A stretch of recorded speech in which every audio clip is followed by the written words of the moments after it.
Florence Balitou, je suis psychologue de l'éducation et actuellement je suis sur un poste en collège comme directrice de SECPA. Les hauts potentiels intellectuels recouvrent une très grande diversité de profils et du coup une population extrêmement hétérogène. Ils ont effectivement un fil conducteur, on verra un petit peu plus loin, mais la diversité donc des profils oblige à avoir un fil conducteur qui permet de les repérer et surtout de pouvoir comprendre à quel type de fonctionnement on fait référence. Donc, et en particulier les hauts potentiels complexes qui sont une population qui est surexposée en termes de décrochage, mais également de souffrances perso, scolaires, majorées. Les enjeux de cette élucidation du profil complexe de l'enfant consiste donc effectivement en une prévention de la dégradation des relations école-famille, mais également une prévention, comme je disais, du décrochage dans le secondaire. Fonctionnement donc qui est assez complexe à repérer, dans la mesure où on fait référence, dans un premier temps, à des catégories diagnostiques, mais qui quelque part enferment la pensée. Et par conséquent, on est obligé de changer de référentiel, de passer davantage sur un référentiel type diagnostic, du diagnostic vers un fonctionnement davantage en fonctionnement. ABC, voilà. Davantage en fonctionnement pour substituer la notion de déficit, on va voir après, sur en particulier le D du TDAH, en lien avec le haut potentiel qui ne renvoie pas à du déficit nécessairement. Au niveau donc des points communs d'un point de vue neurodéveloppemental, entre donc le haut potentiel et TDAH, on s'aperçoit qu'effectivement, il y a une maturité de 2 ans de retard par rapport à un développement plus classique sur le plan neurologique, qui explique qu'il y a besoin effectivement d'un allongement pour que la maturité du cerveau, un allongement de temps pour que la maturité du cerveau puisse se faire. Ça présente l'avantage de pouvoir... ça donne davantage de flexibilité mentale et donc une possibilité d'aménagement neurologique allongé, mais ça présente surtout dans les apprentissages scolaires des difficultés d'accès aux apprentissages académiques. On voit souvent effectivement des risques de confusion entre le profil TDAH et le profil haut potentiel complexe, dans la mesure où ils ont ensemble des traits communs qui peuvent créer cette confusion-là dans le repérage si on ne fait pas de bilan. Donc ils ont tous les deux un sens aigu de la non-obéissance avec opposition, argumentation incessante, non-respect des consignes. On est face à également une intolérance face à la frustration, des crises qui peuvent apparaître en raison effectivement de ce seuil de tolérance qui est très très bas, des impatiences, ce sont des enfants et des jeunes qui ont besoin de faire les choses très vite, qui bâclent, qui sont dans l'évitement du passage à l'écrit, et qui ont tous les deux une attirance majorée pour les écrans, les nouvelles technologies, avec un risque accru en termes d'addiction. Et ils sont également tous les deux très dépendants de la relation, de la qualité de la relation. Le haut potentiel intellectuel, lorsqu'il est associé à du TDAH, en réalité ne correspond pas à une simple addition des deux profils, mais davantage à un profil qui est vraiment à part avec des spécificités. On est face à un fonctionnement qui est différent, qui est singulier, qui est l'interrogation qu'on se pose au sein de l'association Potentiel 10, qui nous a amené effectivement à faire évoluer cette notion de D à l'intérieur du TDAH, parce que par rapport aux situations qui nous reviennent, on s'aperçoit que le D renvoie davantage à du dysfonctionnement dans le cadre d'un haut potentiel associé que à du déficit au sens strict, comme on peut le relever dans le TDAH. On verra ensemble effectivement la distinction entre l'idée de déficit et l'idée de dysfonction de dysfonctionnement. Je vais vous donner un exemple parlant pour vous permettre de vous représenter cette nuance majeure entre ces deux notions.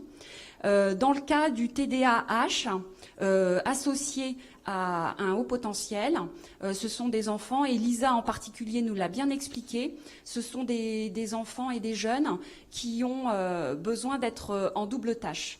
S'ils ne sont pas mis en situation de double tâche, ils sont barrés dans leur accès aux apprentissages. Et effectivement, certains peuvent envahir l'espace classe et empêcher l'enseignant le bon déroulement de son cours et empêcher globalement l'ensemble de la classe d'apprendre. Par contre, lorsqu'on les écoute, ils sont tout à fait conscients, et dans leur discours ça émerge très très vite, ils sont tout à fait conscients de leurs difficultés de concentration, ils le verbalisent, et ils disent aussi, puisqu'ils ont aussi la ressource en eux pour trouver des solutions, et ils disent aussi qu'ils ont besoin de faire deux choses en même temps. Au sein donc de mon collège, effectivement un élève comme ça a été repéré. Il a simplement fallu mettre en place dans les différents cours, et ça s'est fait vraiment de façon très spontanée, des situations de double tâche où lorsque chaque enseignant était au fait de cette spécificité-là, pouvait au sein de son cours mettre l'élève en situation de double tâche. Là, je donne un exemple parce que c'est celui qui m'a le plus marqué. Une prof de maths qui donne la possibilité donc à l'élève de corriger les copies, cet élève-là est en 3e, de corriger les copies, par exemple des niveaux antérieurs, 6e, 5e, en même temps qu'il écoute le cours. Et depuis qu'on a mis en place cette possibilité-là, eh bien, il est effectivement, il s'éloigne petit à petit du conseil de discipline, qui se rapprochait à grands pas. Le TDAH, lui, est justement, pour cette histoire de déficit, il est effectivement dans l'incapacité, lui, par contre, de se mettre en position de double tâche, où très très vite, la surcharge cognitive est atteinte. Et le fait, donc, au contraire, chez lui, c'est l'inverse. Il faut traquer l'existence des doubles tâches pour les éviter. Et les doubles tâches infiltrent systématiquement l'ensemble des apprentissages dans le cadre scolaire, puisqu'il faut en général écouter, écrire, lire, des consignes complexes. Bon, voilà. D'où l'importance de tous les aménagements pédagogiques qui, au contraire, décortiquent la tâche et leur permettent simplement d'être en tâche unique. Et donc éviter les doubles tâches qui les empêchent d'accéder aux apprentissages. Là, on est vraiment sur un profil TDAH strict. Pour y voir plus clair, au niveau donc des différents profils TDA au potentiel, pas TDAH mais au potentiel, parce que là c'est très complexe, c'est vraiment une population qui est très hétérogène. On s'aperçoit que donc on a les hauts potentiels que j'appelle académiques ou laminaires, qui eux ne posent pas de problème globalement dans le cadre scolaire, qui sont sur un mode analytique, et qui, au contraire, ont de bonnes capacités d'approfondissement.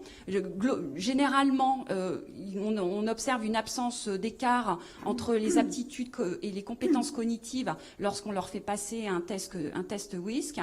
Et l'intelligence est très rationnelle.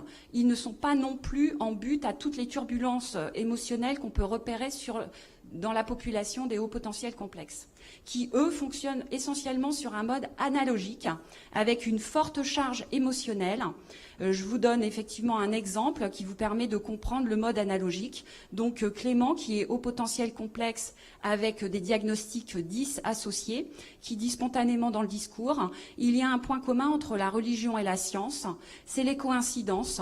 La science cherche à prouver qu'il n'y a pas de coïncidence et les religions ne croient pas aux coïncidences. Au niveau du WISC, ce qui est repéré, c'est une très grande hétérogénéité entre les aptitudes et les compétences cognitives.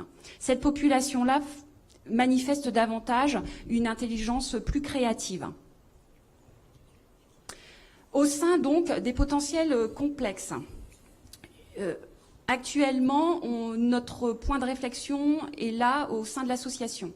À l'intérieur de ces hauts potentiels, on repère assez facilement les hauts potentiels complexe, qu'on appellera davantage dysattentionnel avec hyperactivité plutôt que troubles déficitaires, pour les raisons que je vous ai exposées précédemment.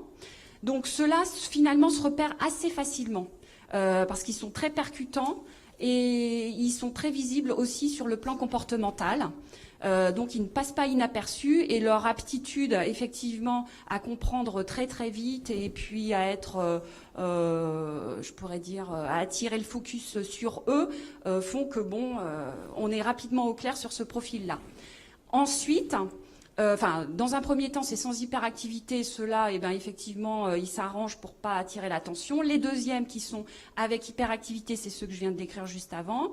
Et on est face également au potentiel complexe qui présente un profil dysattentionnel, mais qui est également associé à du dys diagnostic, fait dans un cadre de professionnels donc de santé, et là qui peuvent associer en plus du dysfonctionnement du dys attentionnel, de cette dysfonction attentionnelle, également du déficit. Et là on est vraiment face à une population qui est très masquée, et je pense qu'il doit recouvrir une population beaucoup plus importante dans le réel.